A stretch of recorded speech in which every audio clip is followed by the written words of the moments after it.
Les presentamos ahora a nuestro siguiente invitado. Se trata de Antonio Taveras Guzmán, Saludos. quien es senador de la provincia de Santo Domingo por el Partido Revolucionario Moderno. Así es. Reelecto. Así es. Bienvenido. Muchas gracias a todos y a todas. Gracias por la invitación, Laura, Percio y acá el buen amigo. Gracias por la invitación. En el caso del Senado de la República, ¿cuál es la prioridad que tenemos ahí? Hay varios proyectos que están pendientes, pero ¿en cuáles se centrará esta semana la sesión del Senado? Bueno, no solamente la sesión, porque el Senado no es solamente la sesión. El gran trabajo del Senado son las comisiones permanentes, que son como los talleres donde se le dan forma, se discuten, se llega a consenso con todos los proyectos de leyes. Ahora estamos discutiendo el Código Penal. Ha arrancado la discusión nuevamente el Código Penal. Importantísimo eso, y creo que hay una gran voluntad política de aprobarlo. Estamos también con el Código Laboral también. En este caso, en el Código Penal tenemos una comisión bicameral. Es una comisión bicameral. Y entonces estamos avanzando también en la comisión que está elaborando el proyecto de ley, está trabajando del Código Laboral. También tenemos leyes como las que acaba de mandar el Poder Ejecutivo, que tiene que ver con el tema de las migraciones, ¿no? Y fortalecer las capacidades legales para bregar con todo este tema. Esa es una modificación a la ley migratoria. Sí. Ya se hizo una a través de la Comisión de Justicia que yo dirijo. Ahora se forma una comisión especial y esa comisión ya rindió informe la semana pasada. Creo que esta semana... Se unificaron en el caso del Código Penal tres proyectos que había... No, se está trabajando sobre 5 propuestas. Nosotros, como senador de la provincia, hicimos una propuesta que es muy avanzada. Se está discutiendo 2 más. ¿Y usted qué planteó en la suya? Bueno, son muchas cosas. El código tiene que sufrir una transformación total. Y nosotros, con un grupo de jóvenes abogados que nos asisten, penalistas, jóvenes también que trabajaron con nosotros pro bono, teníamos varios meses trabajando en esa nueva propuesta que tomó como referencia el Código Penal aprobado en la bicameral en el 21-22, que fue lo más avanzado que pudimos aprobar. Entonces nosotros pues seguimos revisándolo e hicimos algunos cambios para modernizar aún más ese código. ¿Cuál es la conclusión? Que el código se puso viejo discutiéndolo. No. En el sentido, porque tiene más de 30 años discutiéndola. Sí, pero pienso que ahora hay una voluntad política y una claridad de cómo hacer avanzarlo. ¿Tiene el Senado alguna agenda de prioridades que tenga clara, que tenga el propósito? ¿O simplemente...? Mire, el Senado tiene que trabajar con todas las leyes que aún no se han aprobado, que son mandatos de la Constitución del 2010. Eso se ha avanzado mucho, pero faltan algunas leyes. Pero, por ejemplo, en la Comisión de Justicia que yo dirijo está el Código Procesal Penal, que también lo estamos trabajando. Bueno, ahí es una situación incluso más compleja, porque el Tribunal Constitucional anuló un buen número de artículos. Sí, ahora hay 3 o 4 proyectos que se va a discutir. Hay un proyecto que... Fue un año que dio el Tribunal Constitucional. Sí, es un año, ¿verdad? ¿Y cuánto va de ese tiempo? Bueno, fue en diciembre cumple el año. Se está yendo casi la mitad ya. Bueno, pero estamos trabajando sobre 3 o 4 proyectos. No solamente se va a trabajar con la modificación que mandó el Constitucional, porque hay un proyecto de ley que modifica más del 40%. Entonces, si modifica más del 40%, pues ya esa ley hay que derogarla total y volver a empezar. Y en eso estamos. O sea, se está contemplando una modificación del 40% del Código Procesal Penal que no tiene que ver con lo que decidió el Tribunal Constitucional. No. ¿Impulsado por quién? Bueno, hay un proyecto en ese sentido de Omar Fernández, Félix Bautista y otro senador. Y hay otros proyectos que... Pero eso tiene participación del Poder Judicial o del Ministerio Público, porque estamos hablando de aspectos procesales. El proceso que hacemos cuando eso pasa es que llamamos a todos los actores llamamos a todos los actores y discutimos con ellos cualquier modificación, porque aquel código procesal, recuerdan ustedes que una serie de juristas muy importantes de este país fueron que lo elaboraron. Entonces lo que procede es llamar a todos. ¿A vistas públicas? No, en las comisiones, en las comisiones. Eso es muy técnico, ¿te entiendes? Las comisiones. Usted habló que entre los temas que tiene pendiente en el Senado está el Código Laboral, pero se pensaba que ese Código Laboral ya estaba consensuado con los empresarios y los trabajadores. Incluso el presidente dijo en la semanal delante de ellos que lo que se enviaba al Senado era lo que estaba consensuado. Sin embargo, ha comenzado las discusiones y parece que los empresarios tienen la posibilidad de eliminar la cesantía. No, eso es incorrecto. Mire, el Senado es un órgano, es un poder independiente. La democracia tiene 3 patas: el poder judicial, el poder legislativo y el ejecutivo. Nosotros somos un órgano independiente. Entonces, como órgano independiente estamos discutiendo esa propuesta que llegó al Senado y que elaboraron a partir de unos consensos que llegó el sector laboral con el sector empresarial. A partir de ahí estamos discutiendo y estamos consensuando, pero nadie ha hablado ahí de eliminar la cesantía, nadie. Y el Senado y nosotros como comisión, yo soy vicepresidente de esa comisión especial, no aceptamos presión de nadie. O sea, cuando usted dice que no se va a eliminar, pero hay propuestas que han hecho empresarios. Bueno, mire, nosotros hemos seguido un proceso de abordar la discusión con invitados especializados, los mejores abogados de este país, como Rafaelito Alburquerque y una serie de Don Milton Ray Guevara y otros. Hemos estado recibiéndola ya, diferentes sectores. Hemos recibido más de 10 sectores, más de 10 abogados laboralistas y todo eso, discutiendo todo esto, los sectores empresariales, sectores sociales, etcétera. ¿Cuáles son las expectativas de aprobar esa propuesta laboral? Totalmente. Creo que en un par de semanas tendremos ya discutido un nuevo código laboral. Porque se suponía que fuera del tema de la cesantía todo estaba bastante consensuado y sin embargo esta discusión se ha tomado meses. ¿Qué puntos específicos son los que se están discutiendo en la actualidad? Bueno, fíjese, ahí hay un tema, por ejemplo, del derecho a día de trabajo otorgado al padre que tiene un hijo, por ejemplo. La licencia paternal. ¿Y qué se está discutiendo? ¿Ampliarla? Bueno, ya se amplió, se puso el doble. Algunos considerábamos que 4 días es muy poco. Lo que hay que advertirle a los tipos, ¿te entiendes? Puso 8 días, que esos 2 días no es para beber, para ayudar a la mujer. Pero precisamente como fue aumentada no hace tanto tiempo, ¿qué es lo que se discute en el contexto del Código Laboral? Bueno, el tema de la libertad sindical, cómo se expresan los sindicatos, que son temas muy centrales, muy importantes.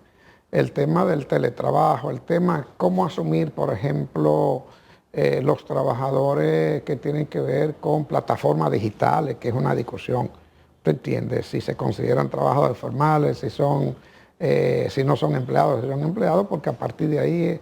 ¿Pero algún punto de esos tiene algún nivel de controversia? Porque lo que el gobierno dijo en su momento es que todos esos aspectos habían sido consensuados entre el sector empleador. Recuérdese que yo le acabo de decir que el verdadero consenso es en el Senado.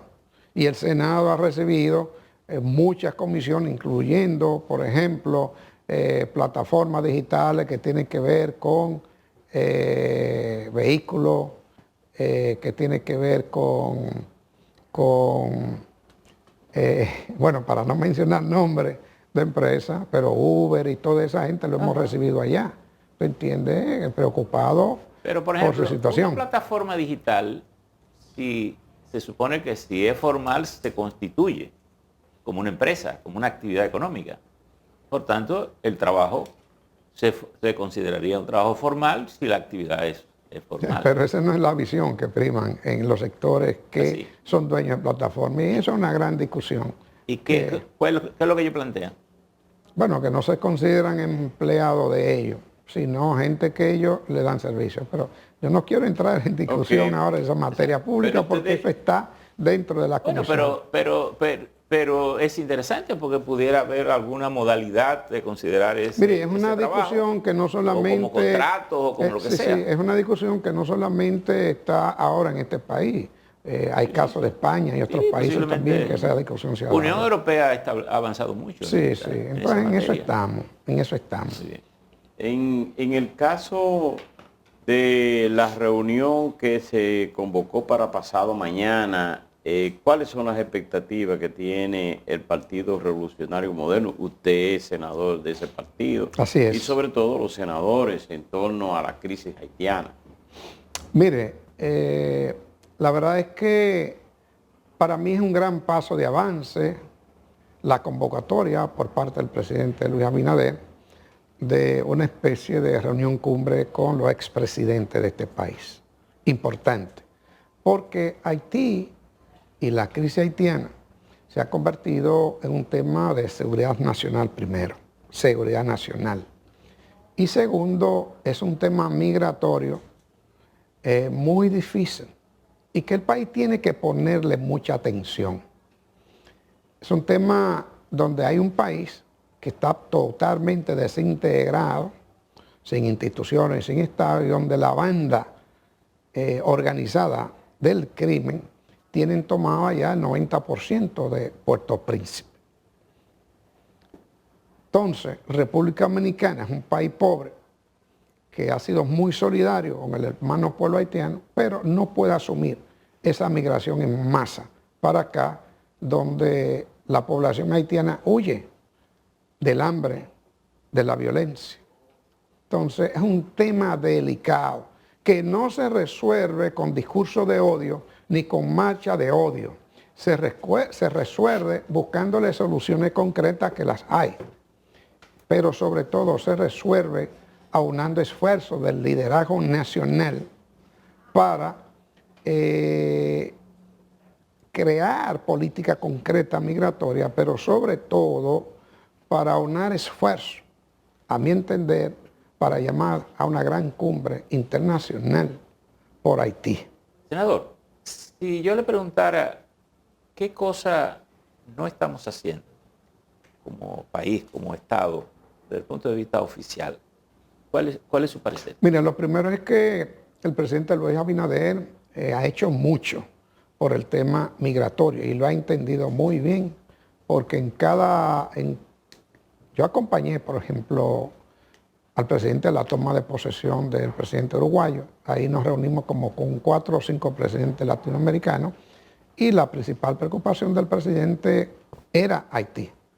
Y el primer punto de discusión del presidente con los otros presidentes era Haití. Y así ha hecho en todos los ámbitos internacionales que le ha tocado en los últimos años estar presente. Mire, es una frontera muy grande, hay mucha corrupción. Yo pienso que ese es el tema central, la corrupción de la frontera. Por ahí pasa de todo, desde trata de personas, que es así, desde droga, armamentos ilegales, y bueno, eso hay que ponerle control. Para mí eso es lo central. Aquí todo el mundo sabe, y es vox populi, que hay empresas de transporte que transportan indocumentados por paga. Eso hay que pararlo. Aquí ¿Qué se hay necesita? ¿Hay que hacer un consenso político para parar eso? ¿No se necesita sencillamente aplicar la ley? Sí, pero es muy complejo. Es muy complejo. Y yo creo que el presidente lo ha estado haciendo. ¿Por qué Pero creo que debe haber un acuerdo nacional para eso. ¿Te entiendes?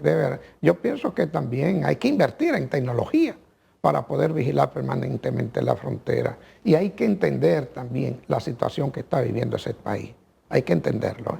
La política migratoria tiene que partir de entender la situación que está viviendo Haití.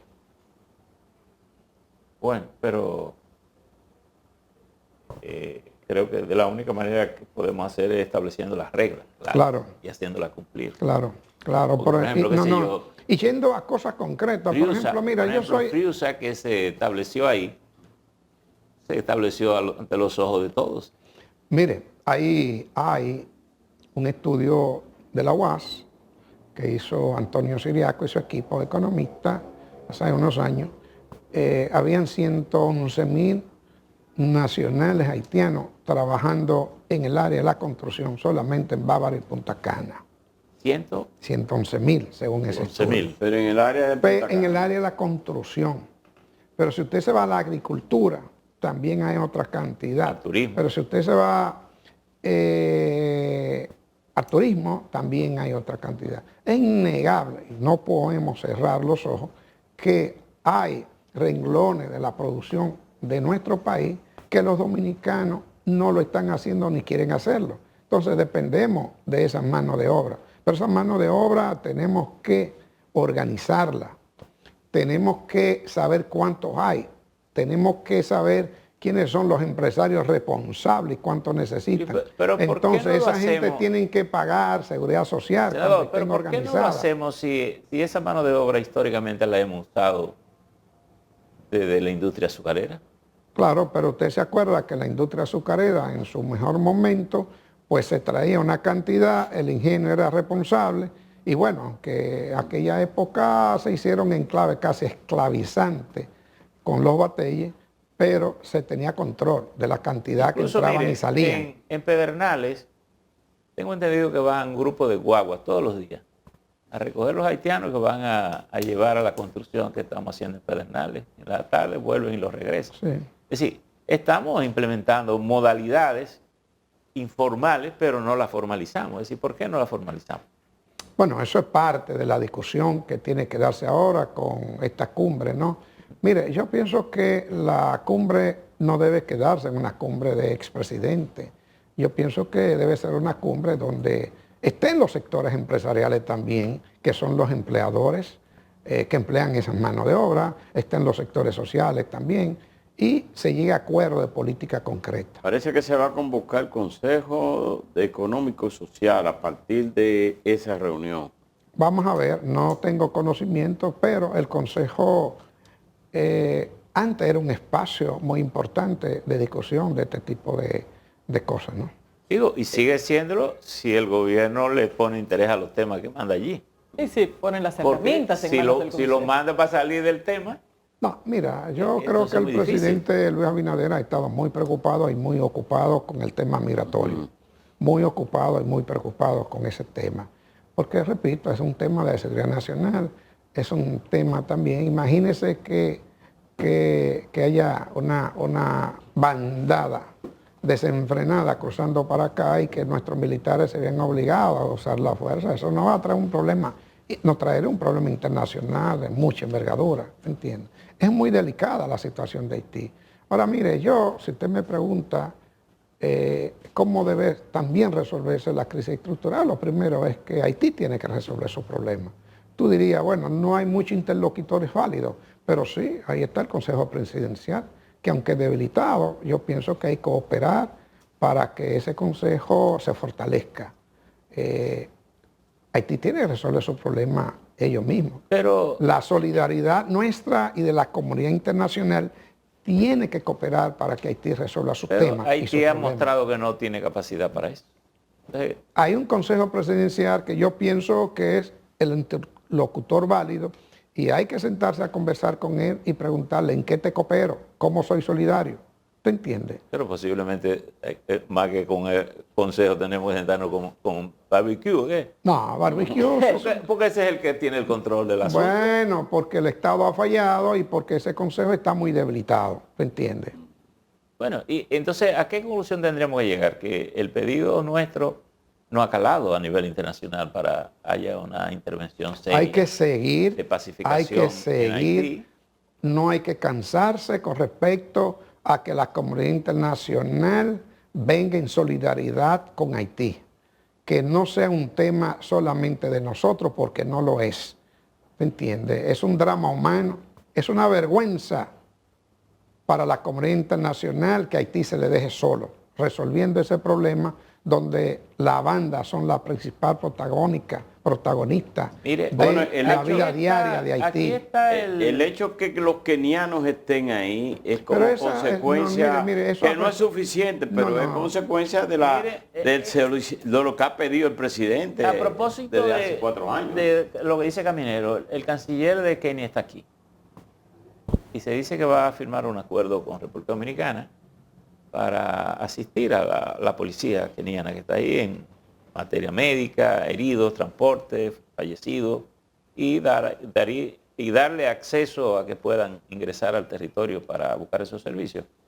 Este hombre viene, previo a llegar aquí, pasó por los Estados Unidos. ¿Pudiera Estados Unidos estar interesado de alguna manera en tener una participación más determinante para lograr, digamos, un plan de pacificación de Haití? Bueno, eso yo lo desconozco, pero a juzgar por la candidata a ser embajadora de Estados Unidos acá, pues ella dijo en el Congreso cuando le estaban entrevistando que una de sus prioridades era ayudar a resolver la crisis haitiana. Y en ese sentido es importante, porque Estados Unidos puede jugar un tema central en la solución, sin intervención, sino solidaridad y cooperando, la comunidad internacional, Francia, Canadá también.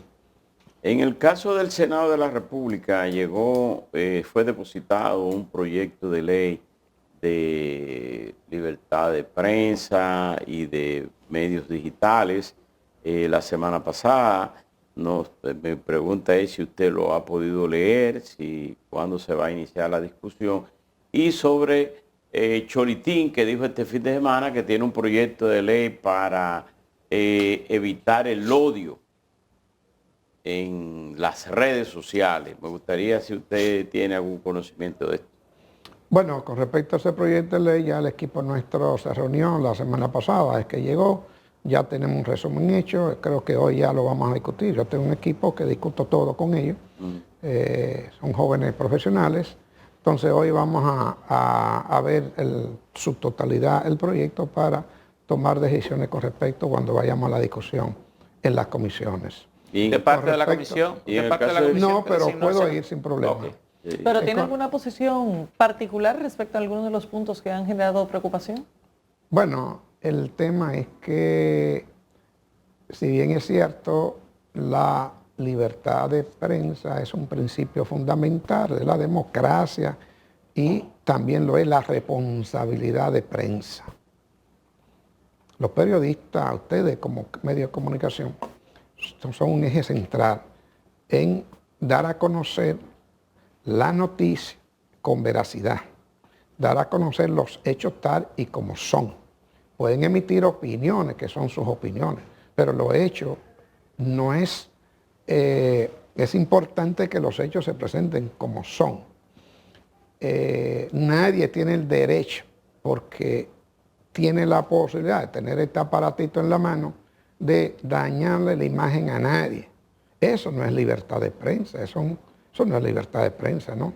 Entonces, a veces, cuando se quiere regular eso, pues de una vez salen los kamikazes de la comunicación por acá a decir que se está violando la libertad de prensa. Coartar el derecho. Entonces eso no es así. Eso no es así. Por ejemplo, yo estoy en un restaurante con mis hijos, mi esposa, me tiran una foto y la sacan de una vez por las redes sin pedirme permiso, si yo quiero que mis nietecitos salgan en un chat de esto, ¿tú entiendes? Entonces eso no es posible. ¿Dónde está mi libertad y dónde está mi consentimiento para eso? ¿Usted está de acuerdo en lo que dice ahí sobre la regulación de los contenidos en las plataformas? Porque hay sectores que dicen, yo soy plataforma digital. No, usted es un creador de contenido. Es un tema muy complejo, sí, porque cada ciudadano se cree un periodista y se siente en el derecho de informar lo que le dé la gana. Entonces los pueblos, y este pueblo más, dicen lo que salió en el periódico, lo que salió en la noticia, ya la toman como un hecho real. Sí. Por ejemplo, mire, ahora hay una plataforma que está poniendo al gobernador del Banco Central a hablar sobre un Pero las bondades de una plataforma para sí. ser millonario y ponen empresario al presidente. Y al presidente. Entonces, ¿cómo tú tomas eso? O sea, ¿tú Eso crees hay que no debe regularlo. haber Eso hay que consecuencias porque regularlo. se está engañando a todo un pueblo con eso? Sí. No debe haber consecuencias en aras de la Debe libertad haber de prensa. consecuencias, eso es así. Pero hay Claro. consecuencias al día de hoy. No ha habido con eso, porque imagínate. No, la pregunta es si el proyecto de ley resuelve lo que genera la preocupación, porque no es que la difamación es algo nuevo. Mire, yo le dije que hoy yo voy a discutir con mi equipo el proyecto. Yo tengo la experiencia del proyecto anterior que le llamaron Ley Mordaza. Eso se discutió en la Comisión de Justicia. ¿Qué pasó? Cuando doña Melania Salvador propuso ese proyecto, pues tenía muchos inconvenientes y errores. Nosotros en la Comisión de Justicia prácticamente lo transformamos para una ley muy buena, que era esa ley, Pero algunas personas jalaron el proyecto de ley como llegó en la plataforma y no vieron el proyecto de ley que se discutió en la Comisión de Justicia. Yo salí a explicar eso, pero me acabaron, entonces estuve, ¿te entiendes? Pero, señores, las sociedades tienen que vivir con base a reglas. Tienen que vivir en base a reglas. O sea, yo sé que a nadie le gusta que lo sometan, pero no hay otra forma de vivir pacíficamente en la sociedad y asegurar derechos a todo el mundo. No hay otra forma que a través de las reglas. El derecho de la libertad de expresión y de la libertad de prensa tiene también el límite de la dignidad humana. Eso es así. Bueno, muchísimas gracias. Yo que una plataforma digital empiece a hablar y decir improperio de cualquiera, como está pasando ahora. Senador, gracias por estar. Gracias. No, gracias a ustedes. Despedimos a Antonio Tavera, senador de la provincia.